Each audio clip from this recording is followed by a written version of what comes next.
যে সমস্ত স্ত্রীগুলা অশালীন অবস্থায় চলে, স্বামী দেখলো, দেখার পরেও স্বামী তাকে বাধা দেয় নাই, ফেসবুকের মধ্যে নিজের ছবি দিচ্ছে, স্বামী মানা করে নাই, আমার নবী বলে তারা দায়ুস, কখনো জান্নাতে প্রবেশ করবে পারবে না।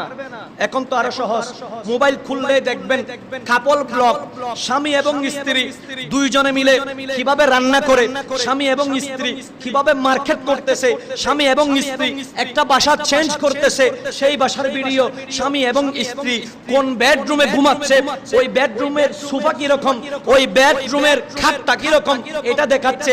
স্বামী এবং স্ত্রী যে বেডরুমের মধ্যে ঘুমাবে সে বেডরুমের চাদর কি রকম, এটা পর্যন্ত দেখাচ্ছে।